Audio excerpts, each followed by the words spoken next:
जय हिंद साथियों, CW के YouTube चैनल में आपका स्वागत है। मेरा नाम है संदीप, उपस्थित हूं आपके लिए लेकर एक नई वीडियो। दोस्तों, आज की वीडियो में हम बात करेंगे भारत के anti submarine warfare shallow watercraft के बारे में, जिसका नाम है INS अजय। दोस्तों, INS अजय से पहले हम INS अरनाला की बात कर चुके हैं, जो कि भारत का पनडुब्बी रोधी युद्धपोत है।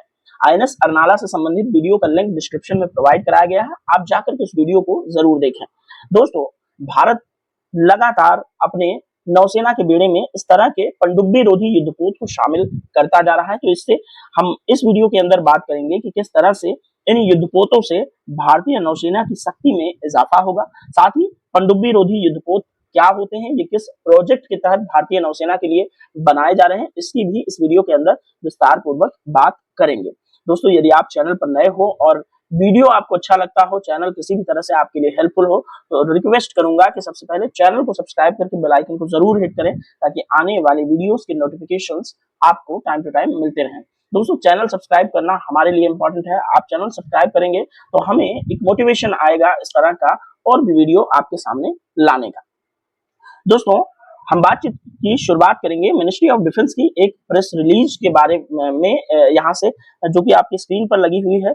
यहाँ पर देखेंगे, launch of yard 3034 Ajay. INS Ajay को ये जो नेम दिया गया है, यार्ड 3034, ये लास्ट शिप ऑफ SWC यानी कि एंटी सबमरीन सैलो वाटर जो क्राफ्ट होते हैं, उस प्रोजेक्ट के तहत INS अजय को बनाया गया है। और ये दोस्तों प्रेस रिलीज जारी हुई 21 जुलाई 2025 को 5:21 शाम को। दोस्तों, यार्ड 3034 यानी कि Ajay, the 8th and the last ship of anti submarine warfare shallow watercraft. तो जो INS अजय है वो 8वां यानी कि लास्ट शिप है anti submarine warfare shallow watercraft के प्रोजेक्ट के तहत। जो ये शिप एंटी सबमरीन बनाए जा रहे हैं उनमें से 8वां है, तो 8 शिप बनाए जाने थे।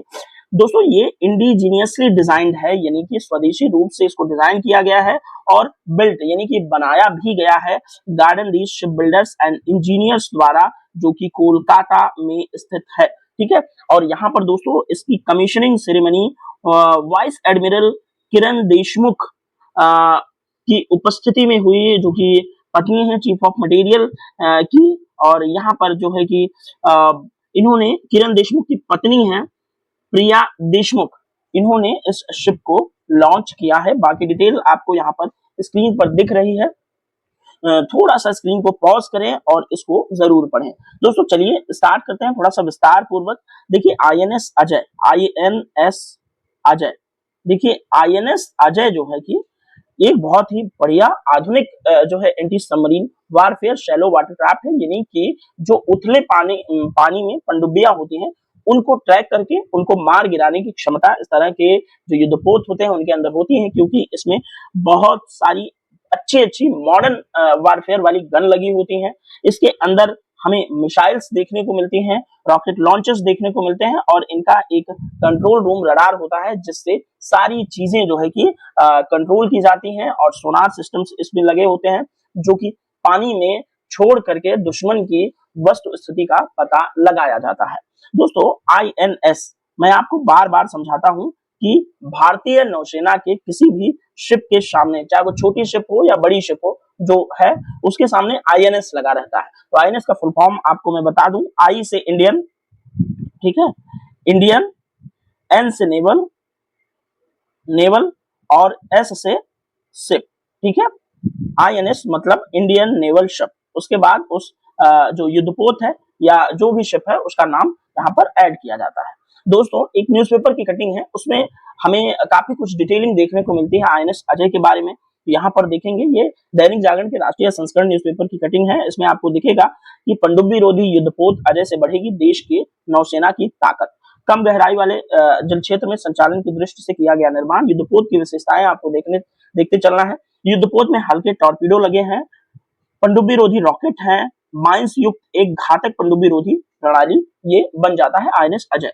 दोस्तों, ये 30 मिमी क्लोज इन वेपन सिस्टम और 12.7 मिमी स्टेबलाइज्ड रिमोट कंट्रोल गन से भी लैस है। ये युद्धपोत पानी के भीतर प्रभावी निगरानी के लिए इसमें एक हल माउंटेड जहाज के सबसे आगे नीचे का हिस्सा सोनार और एक कम आवृत्ति वाला परिवर्तनशील दोस्त सोनार भी इसके अंदर शामिल किया गया है।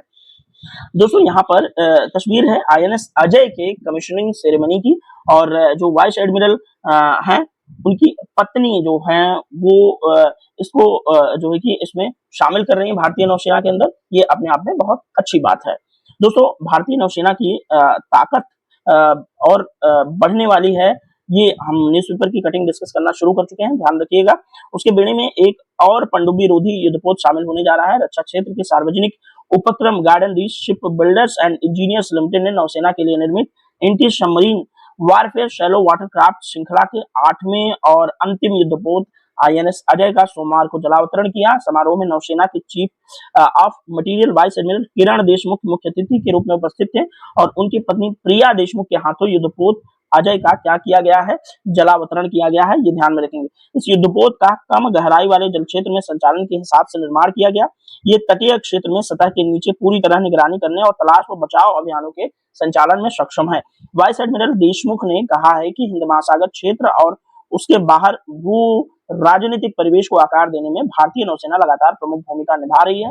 भारत दुनिया के उन चुनिंदा देशों में से है जो आधुनिक युद्धपोत, पारंपरिक और परमाणु पनडुब्बी और विमान वाहक पोत बनाते हैं। उन्होंने कहा कि वैश्विक शक्तियां इस क्षेत्र में जहां 80% वैश्विक व्यापार होता है, यानी कि हिंद महासागर वाले क्षेत्र की बात चल रही है, तो अपना दबदबा बनाने का प्रयास जो है सभी इस क्षेत्र में करते हैं। भारतीय नौसेना को उभरते समुद्री खतरों से निपटने के लिए महत्वपूर्ण सुरक्षा भागीदार और HADR यानी कि मानव सहायता और आपदा राहत मिशनों के मामले में प्रथम प्रतिक्रियाकर्ता होने की अपनी प्रतिष्ठा बनाए रखनी है। यानी कि भारतीय जल क्षेत्र पड़ता है हिंद महासागर, यदि इस क्षेत्र में किसी भी तरह की मानवीय और सहायता या आपदा का कोई कार्य आता है तो भारत की जो नेवी होती है उसे सबसे पहले रिस्पॉन्ड करना चाहिए, ऐसा इस न्यूज़पेपर में कहा जा रहा है। दोस्तों GISE के एक अधिकारी ने बताया कि 77.6 मीटर लंबा, 10.5 मीटर चौड़ा और यह एक बहुउद्देशीय यानी कि मल्टी रोल युद्धपोत है, कई अभियानों में हिस्सा ले सकता है। उन्होंने कहा कि ये कम तीव्रता वाले समुद्री अभियानों में भी समान रूप से सक्षम है। मालूम हो कि इस श्रृंखला का पहला युद्धपोत आईएनएस अर्नाला गत 18 जून को आईएनएस अर्नाला का वीडियो हमने जरूर बनाया है, उसको आप देखिए। दूसरा युद्धपोत है आईएनएस एनरोथ, ठीक है। इसका समुद्र में सफलतापूर्वक परीक्षण हो चुका है और उसे जल्द ही नौसेना को सौंप दिया जाएगा। 7वें युद्धपोत अभय की लॉन्चिंग से 9 महीने से भी कम समय में अब 8वें युद्धपोत आईएनएस अजय का जलावतरण हो रहा है। GRSE के अध्यक्ष व प्रबंध निदेशक कमोडोर PR हरी और भारतीय नौसेना सेवानिवृत्त ने बताया कि नौसेना के लिए वर्तमान में 16 युद्धपोत निर्माणाधीन है। इस तरह के ध्यान में रखेंगे, और जिस प्रोजेक्ट के तहत बन रहे हैं ये युद्धपोत उनके बारे में भी मैं आपसे डिस्कस करने वाला हूं। दोस्तों यहाँ ध्यान में रखेंगे कि इस प्रोजेक्ट के तहत जो युद्धपोत बन रहे हैं उनका नाम आपको ध्यान में रखना है। इस श्रृंखला के अंतर्गत बन रहा पहला युद्धपोत था आईएनएस अर्नाला, फिर आईएनएस एनरोथ, ठीक है, आईएनएस एनरोथ, फिर आईएनएस अभय, ठीक है, और उसके बाद अजय। इस तरह से टोटल 8वां ये जो है कि नेवल शिप है, ध्यान में रखेंगे। दोस्तों इस न्यूज़पेपर की कटिंग के अंदर जितना इंपॉर्टेंट था हम डिस्कस कर चुके हैं। आइए अब बढ़ते हैं उस प्रोजेक्ट के अंतर्गत और थोड़ा सा बैकग्राउंड समझने का प्रयास करते हैं कि Bharat anti submarine shallow warfare watercraft बना क्यों रहा है और किस प्रोजेक्ट के तहत ये बन रहे हैं, क्या कुछ इसके बैकग्राउंड के अंदर है। यहाँ पर देखेंगे the anti submarine warfare shallow watercraft ASWSWC, ये एक कॉर्वेट होते हैं, आप ध्यान में रखेंगे। कॉर्वेट एक भारतीय नौसेना के अंदर जहाजों की एक श्रेणी है। Are a class of anti submarine warfare vessels currently being built for the Indian Navy के लिए बिल्ट किए जा रहे हैं by Cochin shipyard and Garden Reach ship builder. Cochin shipyard limited Kerala और गार्डन रीच जो कोलकाता में है हमारा शिपयार्ड, जहां पर नौसेना के लिए पनडुब्बियां और तमाम तरह के युद्धपोत बनाए जाते हैं, वहां पर ये प्रोजेक्ट के तहत ये सारी चीजें बन रही हैं। They were conceived as replacement of the ageing Abhay class corvette को ये रिप्लेस करेंगे, जिसे 19 के दशक में 1990-91 के दशक में अभय क्लास कॉर्वेट को बनाया गया था। इन्हीं अभय क्लास कॉर्वेट्स को रिप्लेस करने के लिए ये INS Abhay, INS Ajay, INS Arnala जैसे युद्धपोत बनाए जा रहे हैं। And are designed to undertake ASW duties including surface surveillance in the littoral water, यानी कि जो उथला पानी है वहां पर ये काम करेंगे, सर्च करेंगे, अटैक यूनिट भी इसके अंदर शामिल होगी, कोऑर्डिनेट करेंगे anti submarine warfare operations with naval aircraft के साथ एंटी सबमरीन वारफेयर के अंदर ये कोऑर्डिनेट करेंगे। They were also designed to provide secondary duties के लिए भी ये डिजाइन किए गए हैं, including defence against intruding aircraft mine laying and research and rescue, यानी कि कोई एयरक्राफ्ट खराब हो जाता है या रिसर्च एंड रेस्क्यू के लिए भी इनका इस्तेमाल किया जाता है। पहले ही बताया गया कि ये बहुउद्देशीय जो है कि जो युद्धपोत हैं भारतीय नौसेना के, ये दोस्तों इक्विप्ड हैं सोफिस्टिकेटेड सेंसर एंड ऑर्डिनेंस द्वारा, यानी कि इसमें बहुत अच्छे सेंसर्स और जो है कि हथियार इसके अंदर लगाए गए हैं। The vessels also possess the capability to interdict and destroy surface target को डिस्ट्रॉय करने के लिए भी इसके अंदर कैपेबिलिटीज हैं, यानी कि ये समुद्र में रहते हुए दुश्मन के सरफेस एरिया में स्थित टारगेट को नेस्तनाबूद करने की भी क्षमता रखते हैं। क्योंकि हमने आईएनएस जो अरमाला डिस्कस किया था तो उसमें बताया था कि काफी मिसाइलें और रॉकेट लॉन्चर्स भी इसके अंदर लगाए गए हैं। ठीक है, ध्यान में रखेंगे, इंपॉर्टेंट होगा ये दोस्तों। इस तरह के टोटल 16 एयरक्राफ्ट बनाने के लिए हमारे यहाँ प्रोजेक्ट चल रहा है, जिसके अंतर्गत ये 8वां जो है कि होने जा रहा है सैलो वाटरक्राफ्ट। ध्यान में रखेंगे, इंडियन नेवी के लिए ये बनाए जा रहे हैं, सीएसएल और जीआरएसई बना रहा है और ये मेक इन इंडिया प्रोजेक्ट के तहत बन रहे हैं। यानी कि मैं आपको कई बार समझा चुका हूं, जब मैं डिफेंस के जो प्रोजेक्ट्स हैं डिस्कस करता हूं तो उसमें मैं आपको बताता हूं कि किस तरह से भारतीय जो सेनाओं के लिए रक्षा हथियार मेक इन इंडिया के तहत बनाए जा रहे हैं। धीरे धीरे भारत के अंदर एक मेक इन इंडिया यानी कि हथियारों की मैन्युफैक्चरिंग का एक इकोसिस्टम डेवलप होता जा रहा है भारत के अंदर। क्योंकि पहले भारत की एक इमेज हुआ करती थी कि भारत रक्षा सैन्य साजो सामान जो है कि हमेशा खरीदता था, आयात करता था, निर्यात नहीं करता था। लेकिन अब भारत धीरे धीरे आयात की श्रेणी से निकल करके स्वयं को निर्यात की रक्षा हथियारों के उत्पाद जो है वो निर्यात की श्रेणी में भारत होता जा रहा है। उदाहरण के तौर पर अगर बात करें तो जैसे भारत ने हाल ही में फिलीपींस को ब्रह्मोस मिसाइल सिस्टम को बेचा है, अर्मेनिया को जो है अपने रॉकेट लॉन्चर्स बेचता है।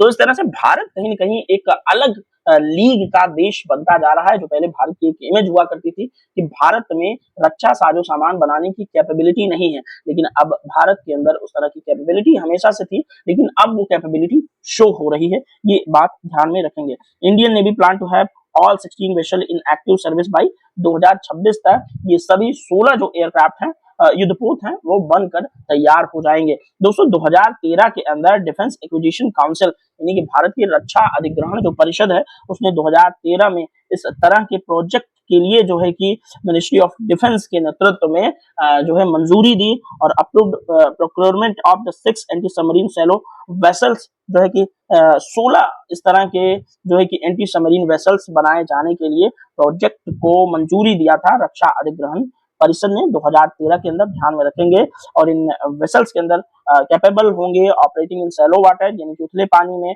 जो है अपने मिशन को अंजाम देने में एट कॉस्ट ऑफ 13,440 करोड़ रुपए इसके लिए दिए गए, जो कि $2.7 बिलियन जो है कि फिर 2023 में होते हैं। To replace the ageing Abhay class corvette को रिप्लेस करने के लिए, क्योंकि अब उनकी उम्र हो चली है, यानी कि उनकी सर्विस जो एजिंग होती है वो अब समाप्त हो गई, उन्हीं को जो है रिप्लेस करने के लिए इस तरह के प्रोजेक्ट को मंजूरी दिया था रक्षा अधिग्रहण परिषद ने 2013 के अंदर। और दोस्तों अभय क्लास जो प्रोजेक्ट कॉर्बेट थे वो 1989 से 1991 के अंदर भारतीय नौसेना के अंदर शामिल किए गए थे। तो इस तरह से सीसीएस की मीटिंग होती है जिसको हेड करते हैं हमारे भारत के जो तत्कालिक रक्षा मंत्री होते हैं, वे इस समय भारत के रक्षा मंत्री हैं श्री राजनाथ सिंह जी।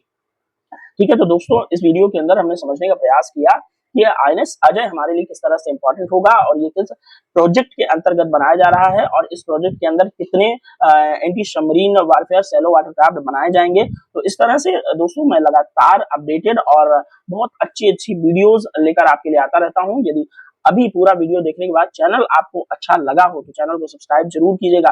और दोस्तों अगर आपको किसी भी तरह से ये चैनल यूजफुल लगता है तो चैनल को एक बार विजिट जरूर कीजिए, क्योंकि उसमें बहुत सारी इंपॉर्टेंट वीडियोस के लिंक हमने प्रोवाइड कराए हैं। उन वीडियोस को आप जरूर देखें, आपके ज्ञान में जरूर बढ़ोतरी होगी। तो दोस्तों इस वीडियो में इतना ही, मिलेंगे नेक्स्ट वीडियो में, तब तक के लिए thank you so much, bye bye, जय हिंद, भारत माता की जय।